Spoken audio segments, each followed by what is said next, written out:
Je m'appelle Sharon, et mes parents m'ont rayé de la liste pour Thanksgiving. Maman a dit, ta sœur veut que son petit ami fasse une bonne première impression. Elle pense que ta présence lui donnerait une mauvaise image. J'ai raccroché. Le lendemain, ils se sont présentés à ma porte, furieux, et son petit ami a dit. L'appel téléphonique est arrivé un mardi après-midi, pendant que j'examinais des rapports trimestriels, dans mon bureau. La voix de maman avait pris ce ton d'excuse, que j'avais appris à reconnaître au fil des ans, celui qu'elle utilisait lorsqu'elle annonçait une nouvelle dont elle savait qu'elle ferait mal. Chérie, à propos de Thanksgiving, cette année, a-t-elle commencé, et j'ai déjà senti mon estomac se nouer. Ta sœur veut vraiment que ce dîner soit parfait. Travis vient, et c'est la première fois qu'elle ramène quelqu'un à la maison, depuis 3 ans. J'ai posé mon stylo, attendant la suite. Brooke pense que t'avoir parmi nous lui donnerait une mauvaise image. Elle s'inquiète de la façon dont Travis va percevoir la dynamique familiale, et elle a demandé si on pouvait faire ça en petit comité, cette année, juste nous 4. Les mots sont tombés comme des pierres, ma propre mère m'annonçant que je n'étais pas la bienvenue à Thanksgiving, parce que ma présence embarrasserait ma petite sœur. J'ai repensé à tous les dîners de famille auxquels j'avais assisté, à toutes les fois où j'avais mordu ma langue, quand Brooke faisait des commentaires sarcastiques sur mes choix de carrière, ou ma situation de vie. Le souvenir de Noël dernier a refait surface, lorsqu'elle a annoncé bruyamment, devant tout le monde, que j'étais toujours célibataire à 32 ans, comme si mon statut amoureux était une crise familiale.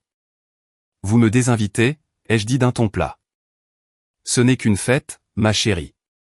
Brooke aime vraiment cet homme, et nous voulons la soutenir. Tu comprends, n'est-ce pas? J'ai raccroché sans un mot de plus.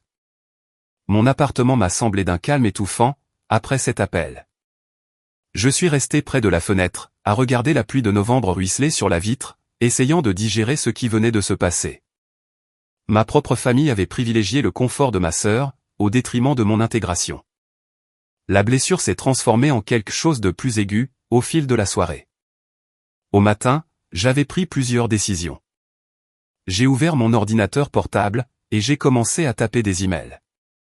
Le premier était pour ma tante Lorraine, la sœur de papa, qui vivait à 2 heures au nord, et qui me demandait de venir lui rendre visite depuis des mois. Le deuxième était pour ma collègue Jessica, confirmant notre offre permanente de faire du bénévolat à la cuisine communautaire, pour Thanksgiving. Le troisième était pour mon conseiller financier, demandant une réunion pour discuter de certains investissements, que j'envisageais. 24 heures après l'appel de maman, quelqu'un a frappé à ma porte, avec assez de force pour faire trembler l'encadrement. J'ai regardé dans le Judas, et j'ai vu mes 2 parents debout dans le couloir, le visage de mon père rouge de colère.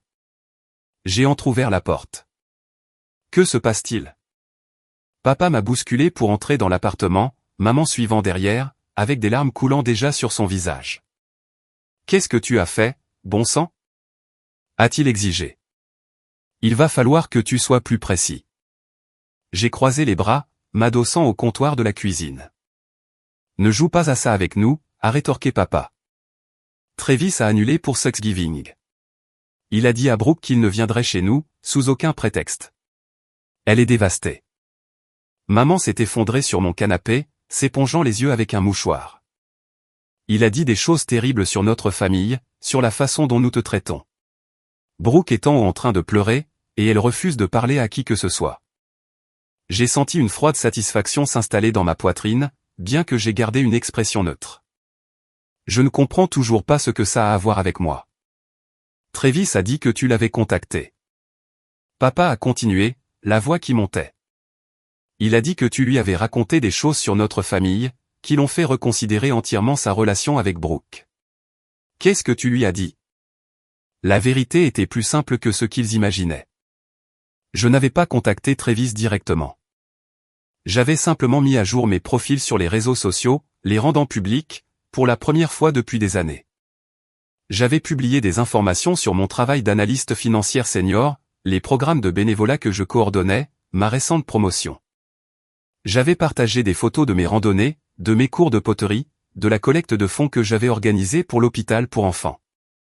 J'avais identifié des photos de famille des années passées, dont plusieurs où le mépris de Brooke à mon égard était à peine dissimulé. Travis avait trouvé mes profils, par lui-même. Il avait vu la femme que ma famille rabaissait régulièrement, la fille et la sœur qu'il trouvait suffisamment jetables, pour l'exclure des fêtes. Il avait apparemment fait ce que ferait toute personne décente. Il avait remis en question le caractère de personnes qui traitaient un membre de leur propre famille de cette façon. Je n'ai rien dit à Travis, ai-je dit calmement. Je ne lui ai pas envoyé de message, ni ne l'ai appelé. J'ai apporté quelques modifications à mes paramètres de réseaux sociaux. C'est tout. Tu savais qu'il le verrait, a accusé maman, la voix brisée. Tu as fait ça exprès, pour ruiner la relation de Brooke. J'ai mis à jour mes profils pour refléter ma vie réelle. Si le fait de voir la vérité, sur qui je suis et comment je suis traité, a ruiné la relation de Brooke, peut-être devriez-vous vous demander pourquoi c'est arrivé. Les mains de papa se sont serrées en poing, le long de son corps. Tu es vindicative, et mesquine. C'est exactement le genre de comportement qui rend les événements familiaux difficiles. Difficiles pour qui? La question est sortie plus sèchement que je ne l'avais prévu, parce que de mon point de vue, j'ai passé des années à me faire toute petite, pour m'accommoder des insécurités de Brooke. J'ai ignoré ses insultes, ses critiques constantes, son besoin de rabaisser mes accomplissements. Et quand elle a décidé que j'étais trop embarrassante pour être invitée à Thanksgiving, vous avez tous les deux accepté, sans poser de questions. Elle traverse une période difficile, a faiblement protesté maman. Sa dernière relation s'est mal terminée, et elle a enfin trouvé un moyen de passer à autre chose, quelqu'un qui la rend heureuse. Je suis donc censé disparaître, pour préserver son bonheur. Je suis censé accepter d'être effacé des réunions de famille, parce que mon existence est gênante. Le silence qui a suivi m'a paru lourd. La colère de papa s'était transformée en quelque chose qui ressemblait presque à de la honte, bien qu'il refusât de croiser mon regard. Maman a continué à pleurer doucement, son mouchoir déchiqueté dans ses mains. Qu'est-ce que Travis a dit, exactement, ai-je demandé, quand il a rompu avec Brooke? La voix de maman est sortie dans un murmure. Il a dit qu'il ne pouvait pas être avec quelqu'un qui traitait sa famille de la façon dont Brooke te traite. Il a dit que la façon dont nous cautionnons tous son comportement montrait un manque de caractère qu'il ne pouvait pas ignorer. Il lui a dit que toute femme qui exige que sa sœur soit exclue de Thanksgiving, parce qu'elle a honte d'elle, n'est pas quelqu'un avec qui il pourrait construire un avenir. Il a dit que tu semblais être une personne remarquable, d'après ce qu'il a pu voir en ligne, a ajouté papa à contre-cœur. Il ne comprenait pas pourquoi nous t'excluions, et quand Brooke a essayé d'expliquer, tout ce qu'elle a dit a apparemment aggravé les choses. J'ai marché jusqu'à la fenêtre, regardant les lumières de la ville commencer à briller dans l'obscurité du début de soirée. Une partie de moi se sentait coupable de la douleur que cela avait causée, mais une plus grande partie se sentait confortée. Quelqu'un avait enfin vu clair, à travers le récit que ma famille avait construit à mon sujet. Travis a l'air d'être un homme bien, ai-je dit doucement. Quelqu'un qui a de vraies valeurs, et de l'intégrité. Brooke a probablement perdu quelque chose de précieux. Tu dois arranger ça, a exigé papa, bien que sa voix ait perdu sa force initiale. Appelle Travis. Dis-lui qu'il y a eu un malentendu. Explique-lui que tu étais blessé, et que tu as agi de manière irréfléchie. Je me suis tourné vers eux. Non. Pardon? Les yeux de maman se sont écarquillés. J'ai dit non. Je ne vais pas mentir, pour sauver Brooke des conséquences de ses propres actes. Je ne vais pas faire semblant que le fait d'être exclu de Thanksgiving était un malentendu. Ça s'est passé exactement comme ça s'est passé, et Travis mérite de connaître la vérité, sur la femme qu'il fréquentait, et sur la famille dans laquelle il aurait pu entrer. C'est ta sœur, a dit maman avec désespoir. La famille est censée pardonner, et passer à autre chose. La famille est aussi censée s'inclure mutuellement au dîner de Thanksgiving, mais ça n'avait pas l'air d'avoir d'importance, hier. Le téléphone de papa a vibré, et il y a jeté un coup d'œil, avant de jurer dans sa barbe. Brooke veut savoir si nous t'avons déjà convaincu d'arranger les choses. Elle parle de déposer une plainte pour harcèlement contre toi. Pourquoi? Pour avoir rendu mes réseaux sociaux publics, en postant sur ma vie réelle? J'ai ri sans humour. Dis-lui d'y aller. Je serais fasciné de l'entendre expliquer à la police qu'elle est harcelée par les posts Instagram véridiques de sa sœur. Maman s'est levée brusquement. Quand es-tu devenue si cruelle? Ce n'est pas la fille que j'ai élevée. La fille que tu as élevée a appris à accepter des miettes d'affection, et des critiques constantes comme étant normales.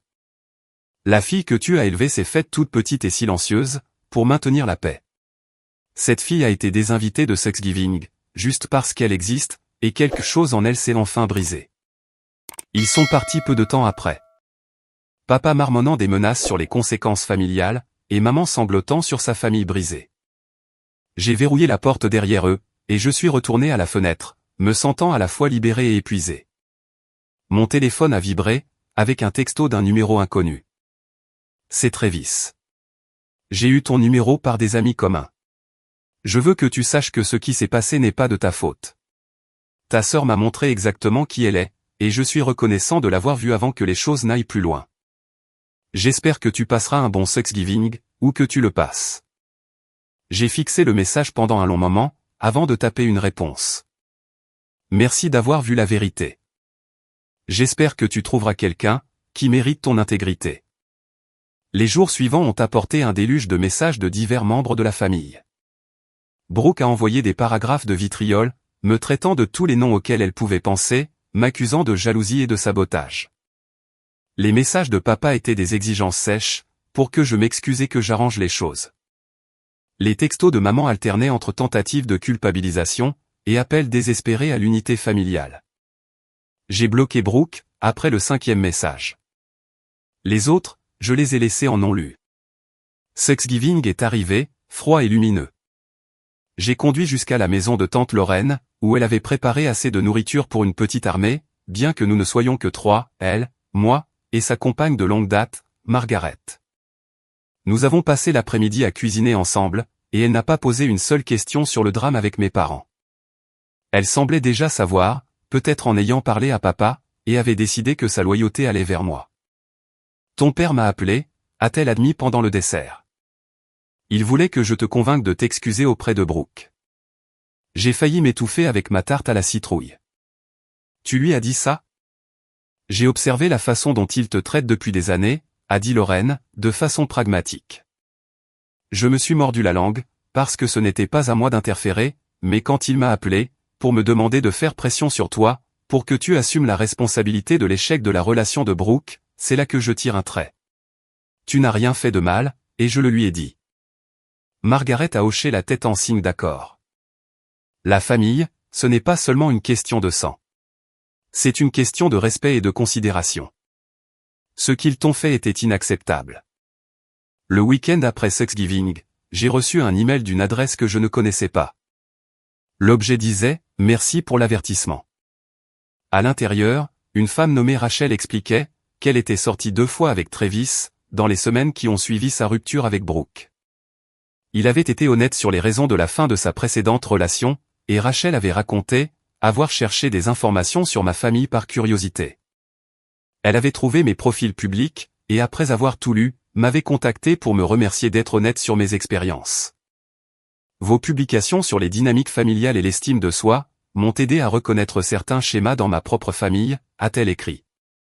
J'ai été le bouc émissaire de mes frères et sœurs pendant des années, et voir quelqu'un d'autre refuser d'accepter ce traitement, m'a donné le courage de fixer des limites avec mes propres parents. Je passe Noël avec des amis cette année, au lieu de m'imposer une autre fête de critique et d'exclusion. Merci d'avoir partagé votre histoire. D'autres messages sont arrivés au compte-gouttes, au cours des semaines suivantes. Apparemment, mon histoire avait résonné au-delà de Travis. Des gens qui connaissaient ma famille, des parents éloignés, des amis d'amis, ils avaient tous vu les publications publiques, et en avaient tiré leurs propres conclusions. Plusieurs ont mentionné qu'ils s'étaient toujours posé des questions sur la dynamique familiale, ayant remarqué à quel point mes parents nous traitaient différemment, Brooke et moi, lors de divers rassemblements, au fil des ans. Une cousine à qui je n'avais pas parlé depuis 5 ans, Amanda, m'a envoyé un message sur Facebook, détaillant ses propres observations lors des réunions de famille. J'ai toujours remarqué à quel point ta mère s'illuminait quand Brooke entrait dans la pièce, mais te saluait à peine quand tu arrivais, a-t-elle écrit.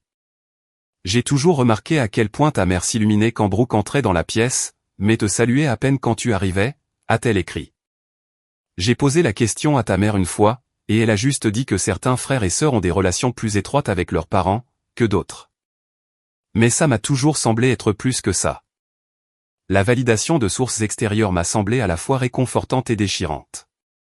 Ces personnes avaient été témoins de mon effacement, et n'avaient rien dit. Supposant peut-être, que ce n'était pas à eux d'intervenir. Je ne pouvais pas les blâmer entièrement. La politique familiale est compliquée, et les personnes extérieures en comprennent rarement l'ensemble. Pourtant, savoir que d'autres avaient vu ce que j'avais vécu pendant des années, m'a fait me sentir moins folle, moins seule dans mes perceptions. Le travail est devenu mon sanctuaire pendant ces semaines. Ma patronne, Catherine, m'a prise à part un après-midi, et a mentionné qu'elle avait remarqué un changement dans mon comportement. Tu sembles plus légère, d'une certaine manière, a-t-elle observé. Plus confiante. Quoi que tu traverses, ça semble clarifier quelque chose pour toi. Elle n'avait pas tort. Couper les ponts avec le dysfonctionnement de ma famille avait libéré une énergie mentale et émotionnelle, que je n'avais pas réalisé avoir dépensée. Pendant des années, j'avais exécuté un exercice d'équilibre épuisant, essayant d'être suffisamment invisible pour ne pas menacer Brooke, présente, pour ne pas être oubliée, suffisamment accomplie pour mériter la fierté de mes parents, mais pas si brillante, au point d'éclipser ma sœur. Cet ajustement constant avait été épuisant, d'une manière que je n'avais jamais pleinement reconnue. Sans ce poids, je me suis surprise à prendre des risques, que j'avais évités auparavant. J'ai présenté une nouvelle initiative au travail, sur laquelle je planchais depuis des mois, effrayé que le fait d'attirer trop d'attention positive sur moi, ne se retourne d'une façon ou d'une autre, contre moi. Catherine a adoré l'idée, et m'a donné une équipe pour la développer. J'ai pris des cours de peinture qui me faisaient envie, j'ai rejoint un club de lecture, j'ai commencé à dire oui à des invitations sociales, que j'aurais précédemment déclinées. Jessica a également remarqué le changement. Autour d'un café, un samedi matin, elle m'a observé avec une expression que je n'arrivais pas vraiment à déchiffrer. « Tu es différente », a-t-elle fini par dire.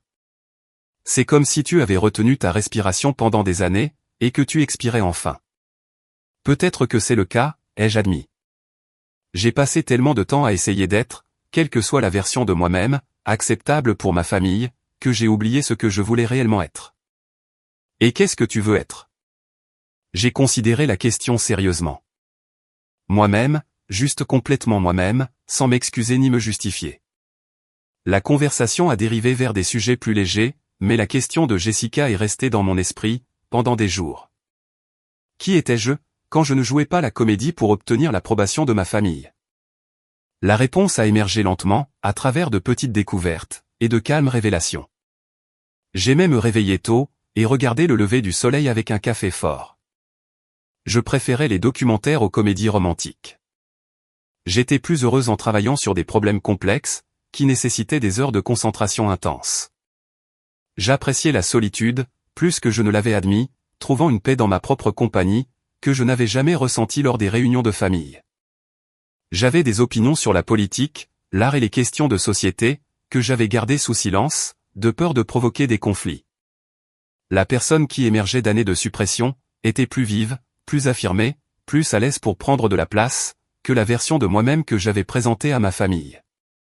Cette version ne s'excusait pas pour son intelligence, et ne minimisait pas ses accomplissements. Elle n'arrondissait pas les angles lors des moments gênants, ni ne riait à des blagues qui n'étaient pas drôles, pour maintenir la paix. Pendant ce temps, la présence de Brooke sur les réseaux sociaux devenait de plus en plus erratique. Elle publiait des citations énigmatiques sur la trahison et la loyauté, partageait des articles sur les membres toxiques de la famille, et faisait de vagues références à des personnes, qui se faisaient passer pour des victimes, alors qu'elles étaient en fait des manipulatrices. Ses amis répondaient avec des commentaires de soutien, ignorant totalement qu'elle me décrivait dans ses publications. Je regardais cela se dérouler avec un étrange détachement. L'ancienne version de moi-même aurait été dévastée par ces caractérisations publiques, se serait empressée de se défendre, ou de rétablir la vérité. Cette nouvelle version observait simplement, reconnaissant ces publications pour ce qu'elles étaient, des tentatives désespérées de contrôler un récit, qui lui échappait. L'une des amies de Brooke, que j'avais rencontrée quelques fois lors d'événements familiaux, m'a envoyé un message privé, me demandant ma version de l'histoire. Apparemment, Brooke avait dit à son cercle intime, que j'avais délibérément saboté sa relation avec Travis par jalousie, et certaines de ses amies commençaient à remettre en question ce récit.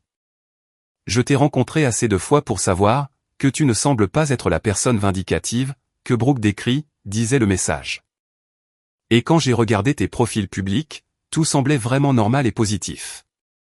Je suis confuse quant à ce qui s'est réellement passé. J'ai hésité à répondre, tout semblait vraiment normal et positif.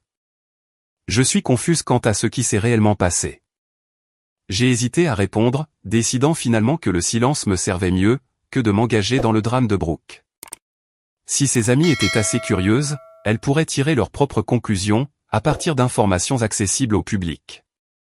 Je n'étais pas intéressé par le fait de me défendre contre des accusations, que je savais fausses. Le mois de décembre a apporté des complications inattendues, lorsque la fête de fin d'année annuelle de mon entreprise est tombée le même soir qu'un mariage d'amis de la famille, auquel mes parents s'attendaient à ce que tout le monde assiste. Je m'étais déjà engagé pour la fête du travail des semaines plus tôt, et ma présence était particulièrement importante, compte tenu de ma récente promotion, et du nouveau projet que je dirigeais. Maman a appelé 3 fois, avant que je ne réponde finalement. Les Henderson sont des amis de la famille depuis 20 ans, a-t-elle dit, la voix tendue par la frustration. Ils ont spécifiquement demandé si nous serions tous là. Quelle image ça va donner, si tu es la seule à ne pas te présenter? Ça donnera l'image que j'avais un engagement professionnel préalable, ai-je répondu calmement. Je t'ai parlé de la fête de l'entreprise il y a un mois. Ne peux-tu pas la rater juste cette fois? Ta sœur sera là avec Case, et ça signifierait beaucoup pour tout le monde, si nous pouvions présenter un front familial uni. L'expression « front familial uni » m'a frappé, comme étant d'un comique macabre, compte tenu des événements récents. Je ne vais pas rater un événement professionnel important, pour sauver les apparences à un mariage, pour des personnes que je n'ai pas vues depuis 5 ans. Ces personnes t'ont vu grandir. Elles sont comme une famille élargie. Alors, elles comprendront que j'ai des obligations professionnelles. J'ai gardé un ton égal, refusant d'être entraîné dans une dispute. Maman a ensuite essayé de me faire culpabiliser, en marchandant, proposant de parler aux Henderson de mon arrivée tardive. J'ai tenu bon, et elle a fini par raccrocher, avec un soupir déçu, qui semblait conçu pour me faire reconsidérer ma décision. La fête du travail s'est avérée être l'une des meilleures soirées que j'avais eues depuis des mois. Catherine a publiquement reconnu mes contributions à l'entreprise, et plusieurs cadres à qui je n'avais jamais parlé, m'ont abordé personnellement pour discuter de ma nouvelle initiative. J'ai travaillé, ri, dansé, et je suis resté dehors bien plus tard que prévu. Le lendemain matin, je me suis réveillé avec 17 SMS dans le groupe familial. Apparemment, les Henderson avaient demandé pourquoi j'étais absente au mariage, et Brooke leur avait dit que je n'étais pas venu, parce que je traversais des problèmes personnels, et que j'avais besoin d'espace vis-à-vis de la famille. Maman avait de toute évidence corroboré cette histoire, et maintenant, divers amis de la famille envoyaient des messages inquiets, demandant si j'allais bien. J'ai pris une capture d'écran de toute la conversation, et je l'ai envoyée à tante Lorraine, avec un seul mot, incroyable. Sa réponse est arrivée en quelques minutes. Ils réécrivent la réalité, pour protéger l'image de Brooke, un comportement classique. Tu veux que je remette les pendules à l'heure? Je lui ai dit de ne pas s'en donner la peine, de les laisser construire le récit dont ils avaient besoin. Je connaissais la vérité, et cela me suffisait de plus en plus. Le succès professionnel que j'avais connu, s'est accéléré de façon inattendue. L'initiative que j'avais proposée a rapidement gagné du terrain, et à la mi-décembre, on m'a demandé de la présenter au conseil d'administration. Catherine m'a prise à part avant la présentation, avec des conseils qui semblaient aller au-delà de l'orientation professionnelle. Tu as trouvé ta voie au cours de ces derniers mois, a-t-elle dit. Quoi que ce soit qui te retenait auparavant, tu l'as surmonté. Ne perds pas cette clarté. Ne laisse personne te convaincre, de te faire à nouveau toute petite. La présentation s'est exceptionnellement bien déroulée. Le conseil d'administration a approuvé l'initiative, avec un soutien enthousiaste, et j'ai reçu une autorité élargie sur sa mise en œuvre. En sortant de cette salle de réunion, j'ai ressenti une vague de fierté, qui n'avait rien à voir avec la validation de qui que ce soit d'autre.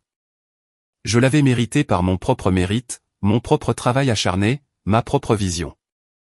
Ce soir-là, je me suis offert un dîner dans un restaurant cher, que je voulais essayer. Assis seul à une table près de la fenêtre, j'ai regardé les lumières de la ville scintiller, contre l'obscurité hivernale, et je me suis senti sincèrement comblé, pour la première fois, depuis plus longtemps que je ne pouvais m'en souvenir. Mon téléphone a vibré avec des textos de félicitations de collègues, mais rien de ma famille. Ils n'étaient pas au courant de mon succès, parce que je ne leur en avais rien dit, et leur absence à ce moment-là n'a pas fait mal, de la manière dont cela aurait pu le faire, des mois plus tôt. Une semaine avant Noël, papa a appelé d'un numéro que je ne reconnaissais pas. J'avais filtré les appels de leurs téléphones habituels. Nous devons parler de ce qui se passe avec cette famille, a-t-elle dit sans préambule. Je t'écoute. Ta mère est bouleversée par la façon dont nous sommes devenus divisés. Brooke est en colère et blessé. Nous ne pouvons pas continuer comme ça. Je suis d'accord, ai-je dit simplement. Alors, tu viendras au dîner de Noël. Nous pourrons régler ça ensemble, comme une famille devrait le faire.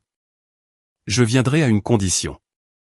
Que nous suivions une thérapie familiale, tous ensemble, y compris Brooke. Pas seulement une séance, un engagement à vraiment travailler sur ses problèmes, avec un professionnel. Le silence de papa s'est prolongé assez longtemps, pour que je vérifie que l'appel n'avait pas été coupé. Une thérapie. Il a finalement répété, sur un ton suggérant que j'avais proposé quelque chose de ridicule. Oui, si nous voulons réparer quoi que ce soit, nous avons besoin de l'aide de quelqu'un, formé pour naviguer dans les dynamiques familiales. Quelqu'un d'objectif, qui peut nous aider à communiquer honnêtement. Nous pouvons régler ça par nous-mêmes. Nous n'avons pas besoin d'étaler nos affaires privées devant un étranger. Alors je ne viendrai pas au dîner de Noël, ai-je dit, en gardant ma voix stable et pragmatique. Je ne suis pas intéressé par une autre fête, où nous faisons semblant que tout va bien, alors que rien ne change réellement. Plus de silence. Je pouvais presque l'entendre lutter avec la décision, pesant son désir d'un Noël en famille unie, contre sa résistance à une intervention extérieure. Je vais en discuter avec ta mère et Brooke, a-t-il finalement concédé. 3 jours plus tard, maman a envoyé un email confirmant qu'ils avaient tous accepté la thérapie. La première séance a été programmée pour la 2e semaine de janvier. J'ai accepté d'assister au dîner de Noël, à la condition que nous ne discutions d'aucun des problèmes en cours. La fête serait un territoire neutre, un cessez-le-feu temporaire, plutôt qu'une résolution. Le jour de Noël est arrivé avec de la neige fraîche, et des températures assez froides pour voir son souffle. Je me suis présenté chez mes parents, avec le même vin cher que j'apportais depuis des années, la même gaieté obligatoire que j'avais toujours affichée. Mais au fond, quelque chose de fondamental avait changé. J'étais là par choix, avec des limites claires, prête à partir au premier signe de toxicité. Brooke m'a accueilli avec une politesse fragile, son sourire n'atteignant pas tout à fait ses yeux.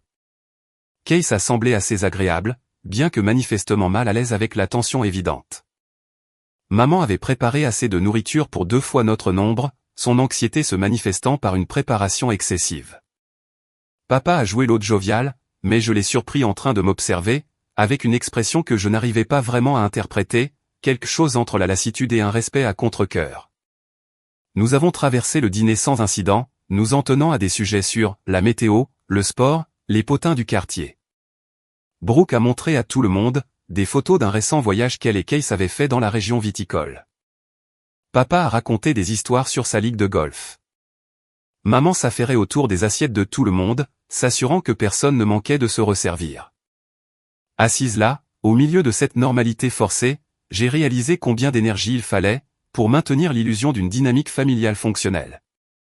Tout le monde jouait le rôle qui lui était assigné, prononçant des répliques scénarisées, évitant tout sujet qui pourrait briser la façade soigneusement construite.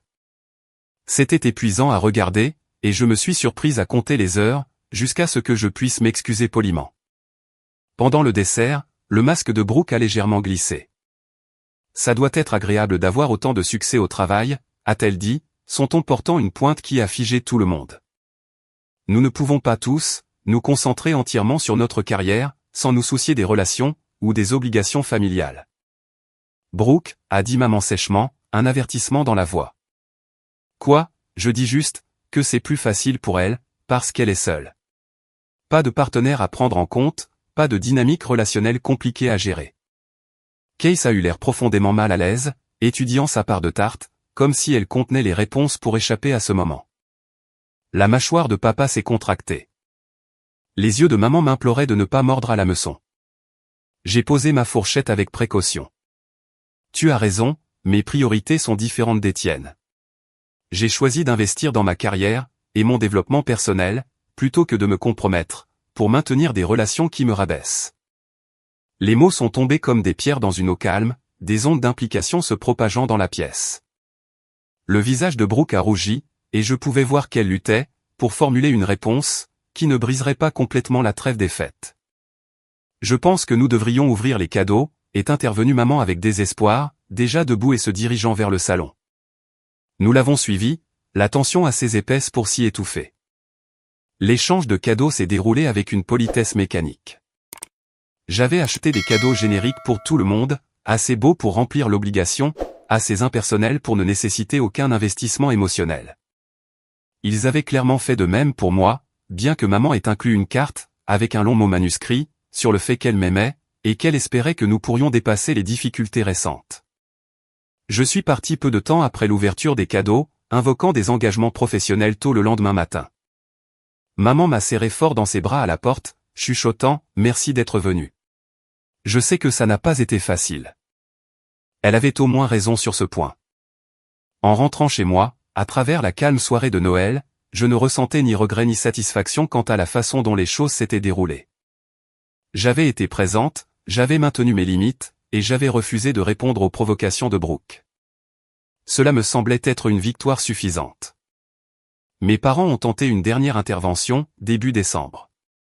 Ils se sont présentés à mon bureau, provoquant un scandale tel, que la sécurité a dû intervenir.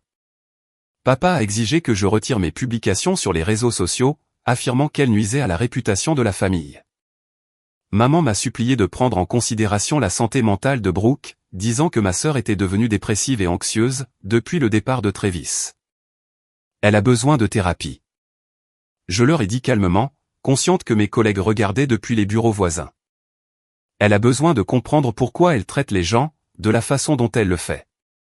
Ce dont elle n'a pas besoin, c'est que tout son entourage continue à cautionner son comportement, et à la protéger des conséquences.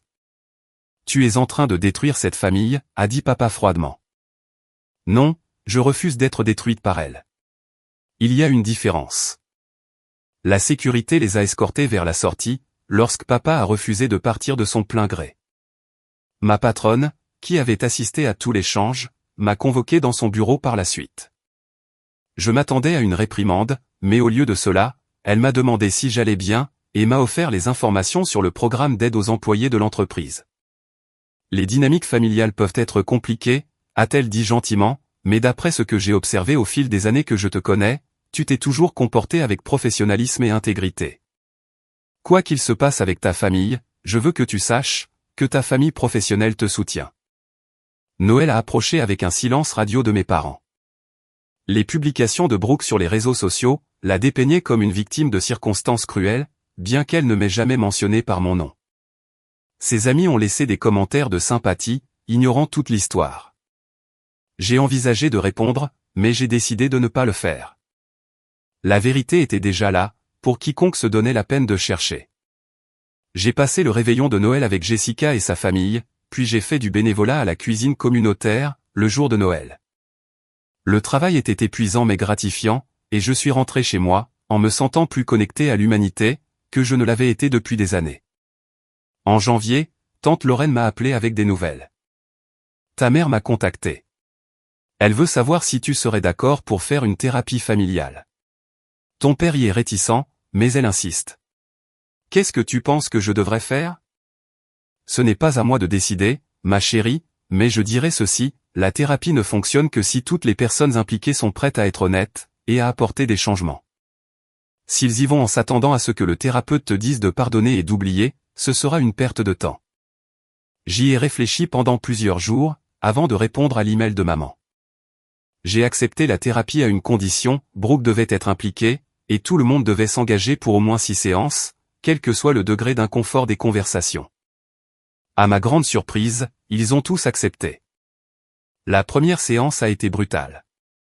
La thérapeute, le docteur Patricia Mendoza, avait passé en revue les résumés écrits que nous avions chacune soumis au préalable. Elle a commencé par demander à Brooke d'expliquer pourquoi elle avait voulu que je sois exclu de Thanksgiving. La réponse de Brooke était vague et défensive, remplie d'expressions telles que « dynamique familiale » et « histoire compliquée ».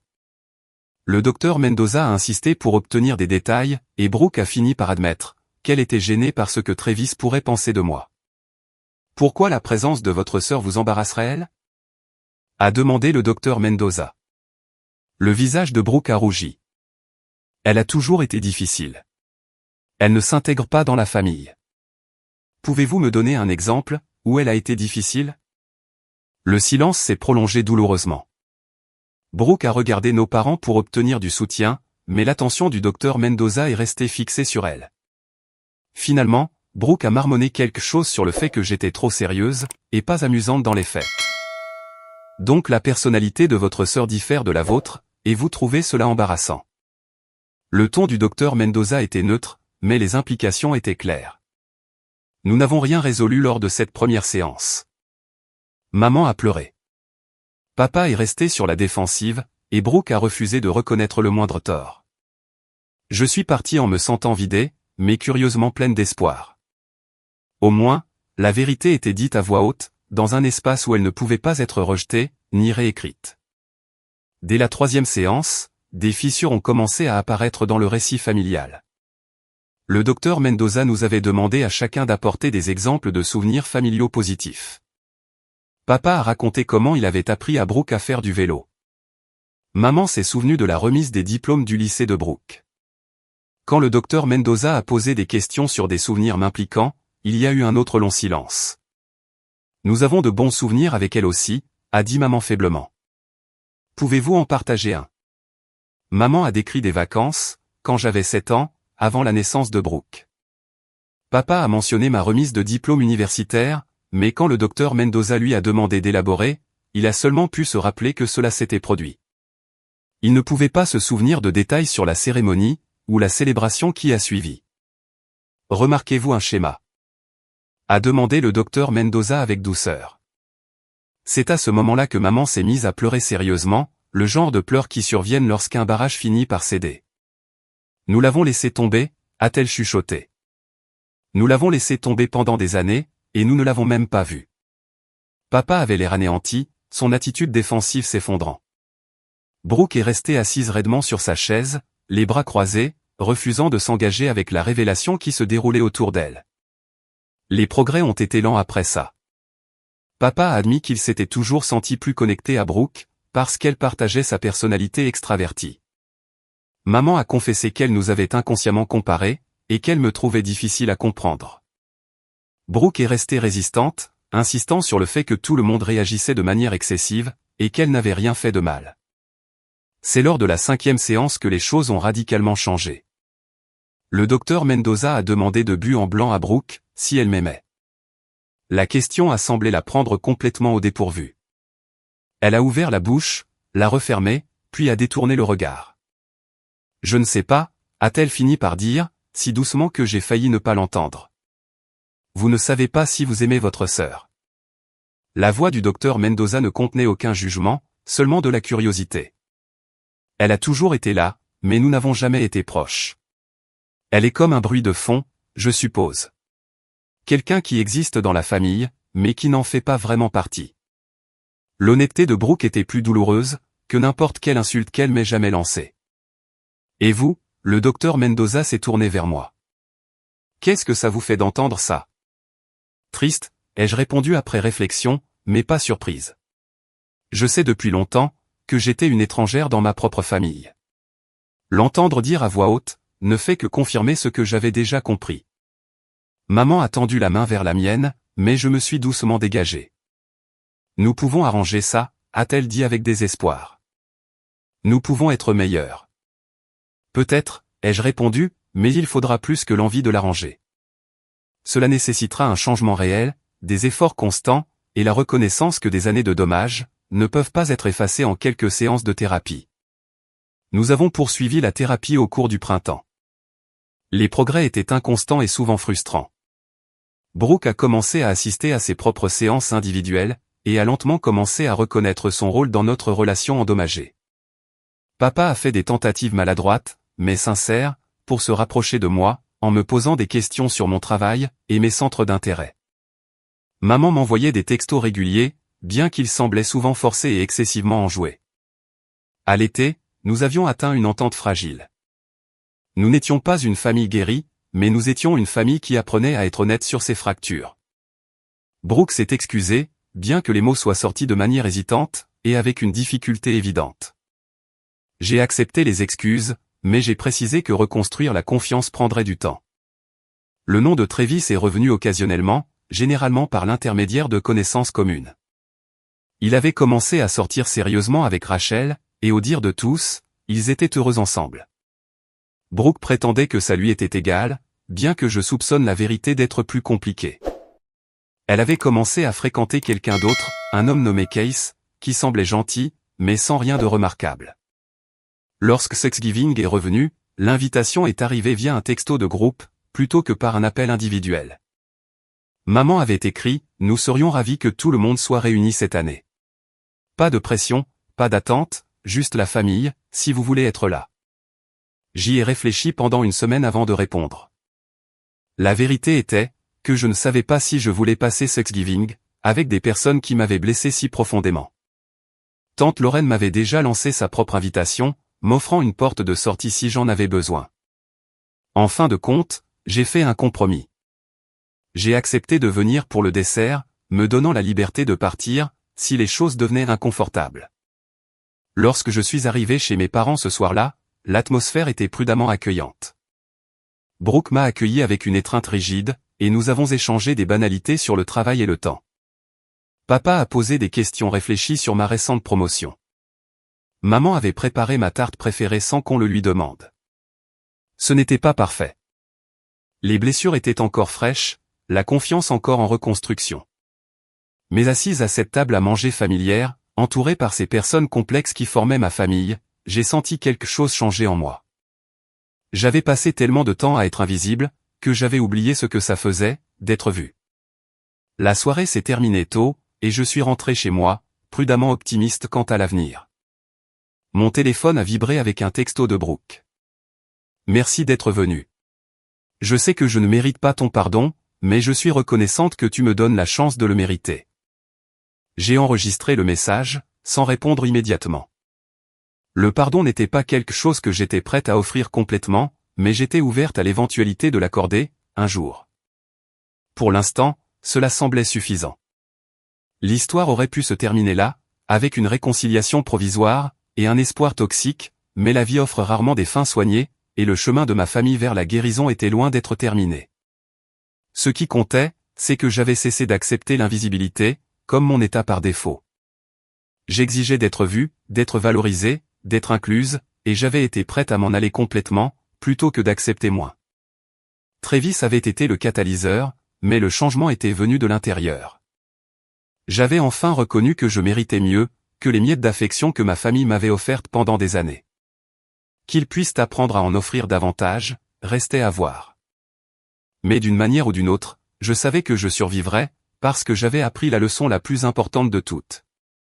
Je n'avais pas besoin de leur validation pour connaître ma valeur. Je l'ai trouvée en moi, et personne ne pourra jamais me l'enlever.